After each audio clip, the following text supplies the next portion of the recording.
Hello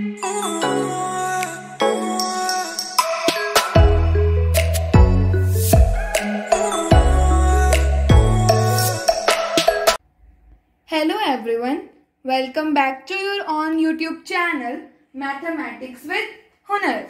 So today we are going to discuss exercise 6.3 further questions. Now let's get started. But before this, do like, share and subscribe my channel. Now let's get started.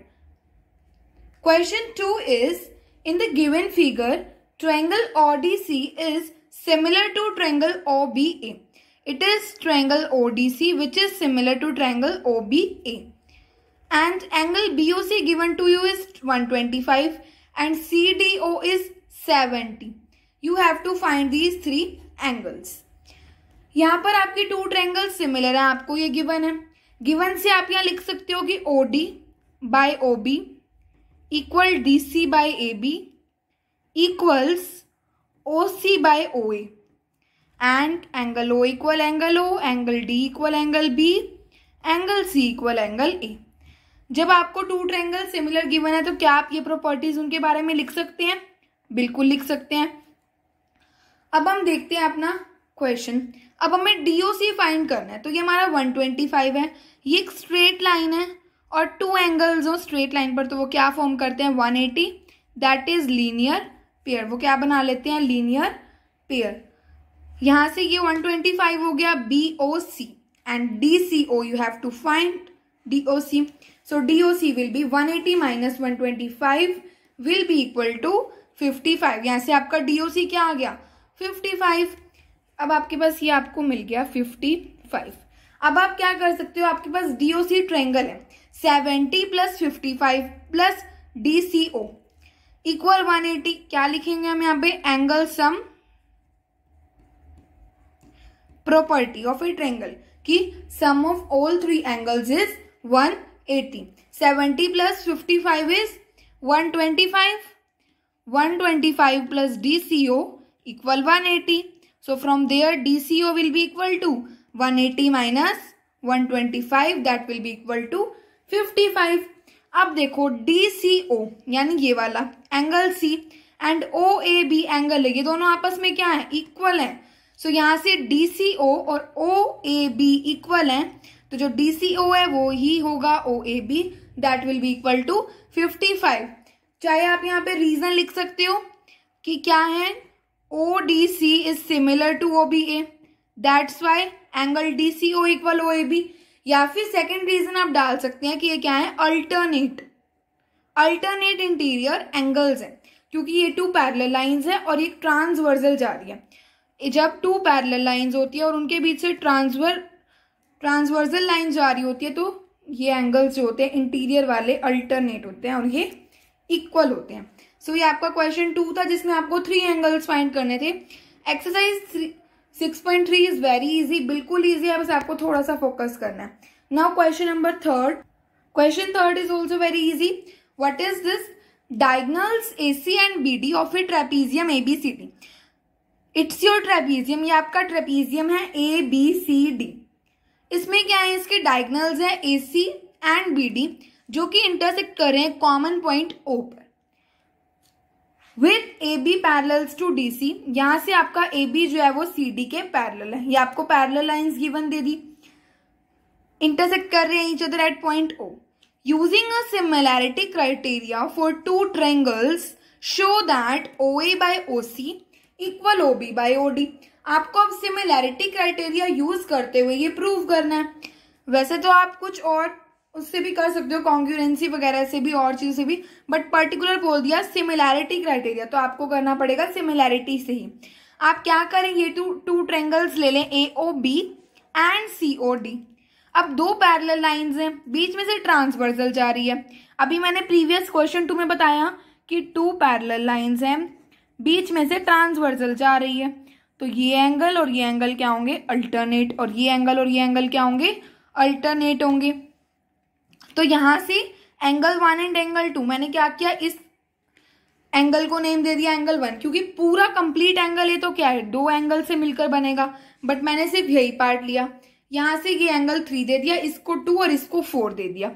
तो यहाँ से क्या हुआ, मैंने पहले given लिखा कि मुझे given A B parallel to D C और शो करना है ये। अब प्रूफ में आते हैं in triangle A O B and C O D. आप जब फिगर में नेमिंग कर देते हैं तो आपको अगेन लिखने की जरूरत नहीं है।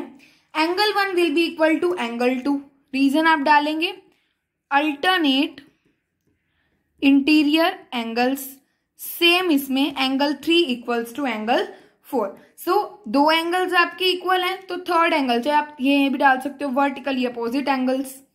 Bye angle triangle AOB will be similar to triangle COD. आपके दोनों ट्रायंगल्स क्या हो गए, सिमिलर हो गई। तो यहाँ से क्या, यहाँ का हम फर्स्ट टू ले लें ओ ए, यहाँ के फर्स्ट टू ले लें ओ सी। क्या हमें ये प्रूफ करने के लिए चाहिए, हमने लिख लिया।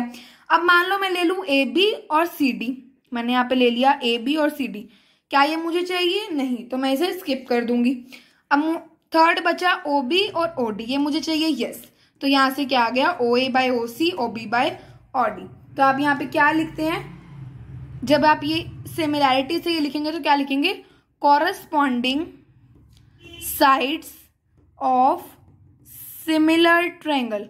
जैसे आप कॉन्ग्रुएंसी में लिखते थे ना, corresponding sides of congruent triangle, ऐसे यहाँ पे आप क्या लिखेंगे, corresponding sides of similar triangle. अब अगर आप ये दो ट्रायंगल्स ले लेते हैं, आप कहोगे ट्रायंगल्स तो ये भी हैं एओडी एंड बीओसी, बट आप इनमें कुछ भी नहीं कर सकते थे क्योंकि हमें साइड्स का तो कुछ गिवन ही नहीं है, हमें एंगल से कुछ ना कुछ करना है, तो वो हम पैरेलल में ही कर सकते हैं। अगर हम एडजेसेंट ट्रायंगल्स ले लेते हैं, if we take adjacent triangles, तो क्या होता, यहाँ से आपको फिर परपेंडिकुलर लेना पड़ता, फिर भी आपका एडजेसेंट ट्रायंगल से नहीं होता क्योंकि कॉन्ग्रुएंसी नहीं है, ये सिमिलैरिटी है कि आप कॉमन ले लो बी लाइन, आप ऐसे तो कर नहीं सकते। इसीलिए हम क्या लेंगे, अपोजिट यानी आमने सामने वाले triangles. So it is your question third. Now question fourth. Question fourth भी आपका बिल्कुल इजी है, देखते हैं। इन गिवन फिगर आपको एक ट्रायंगल गिवन है Q R by Q S, that is Q R by Q S, Q T by P R, ये आपको इक्वल गिवन है ratio. And angle 1 equals angle 2, angle 1 और एंगल 2 आपको equal given है, that is this and this one. Show that P Q S triangle P Q S similar to triangle TQR. You have to prove that. अब हमें given क्या है, angle 1 equals angle 2 और एक ये चीज गिवन है, रेशियो गिवन है। ये सिमिलैरिटी में ऐसा आपको बीपीटी में भी मिलता है, बट अभी हम सिमिलैरिटी की बात कर रहे हैं। काफी सारे सम्स होंगे जो आपको मिलेंगे कॉमन की, वो मैं बीपीटी से भी कर सकता हूँ और सिमिलैरिटी से भी कर सकता हूँ। तो अभी आप पर्टिकुलर एक्सरसाइज सिमिलैरिटी कर रहे हैं तो हम ये सारे क्वेश्चंस सिमिलैरिटी से ही करेंगे। अब आपको गिवन है एंगल 1 इक्वल एंगल 2, तो यहां से आप चले जाइए 7th क्लास के अंदर। 7th क्लास में आपने एक थ्योरम की थी कि दो एंगल्स इक्वल हैं, तो जो उनके अपोजिट साइड्स यानी एंगल 1 के अपोजिट साइड क्या है, पी आर, एंड एंगल 2 के अपोजिट साइड है P Q. So sides opposite to equal angles are also equal, कि दो एंगल्स की जो अपोजिट साइड्स होंगी वो भी क्या होंगी, उनके साइड्स आपस में इक्वल होंगी। सो यहाँ से हमने ये लिख लिया कि P R equals P Q. तो यहाँ से हम अपना रेशियो ये भी लिख सकते हैं कि Q R by Q S equal Q T by में पी आर को चेंज करके मैं पी क्यू लिख सकती हूँ। यहाँ पे क्या मैंने यहाँ पी क्यू कर दिया। अब आप रेशियो देखो, Q R by Q S equal Q T by में पी क्यू। अब आपको लग रहा है ना सिमिलर सा रेशियो कि this by this and this by this. अब हम आगे चलते हैं अपने सिमिलैरिटी की तरफ। अब यहां से देखो, in triangle P Q S and T Q are, angle Q और एंगल क्यू दोनों में कॉमन है। देखो ये हमारा पी क्यू एस ट्रायंगल है, एंगल क्यू, ये हमारा टी क्यू आर है, एंगल क्यू, दोनों में एंगल क्यू क्या है, कॉमन है। हमने एंगल क्यू लिख देंगे यहाँ पे ब्रैकेट में, रीजन कॉमन, ठीक है। अब सेकेंडली हमें क्या रेशियो गिवन था कि Q R by Q S equal Q T by P R, ये हमें गिवन ही था।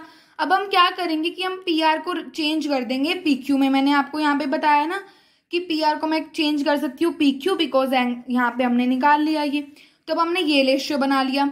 अब यहाँ पे आप ट्रायंगल्स देखेंगे जब, तो Q R by Q S, ये टी क्यू आर ट्रायंगल है तो उसकी साइड क्यू आर और पी क्यू एस की क्यू एस, और यहाँ से टी क्यू आर की Q T and P Q S की पी क्यू। तो यहाँ से ये रेशियो हो गया इनका कि Q R by Q S equals में क्यू टी बाय में पी क्यू। यहाँ से ये रेशियो आपका क्या आ गया, इक्वल आ गया, because P R equal P Q. So by S A S side angle side similarity criteria, ये आपका कॉमन एंगल हो गया मिड का और ये दोनों साइड्स हो गई, triangle are similar. SCS similarity criteria से क्या होगा, triangle PQS will be similar to triangle TQR। So these are your question second, third and fourth, and that's all for today. Do like, share and subscribe our on YouTube channel Mathematics with Hunar. Thank you.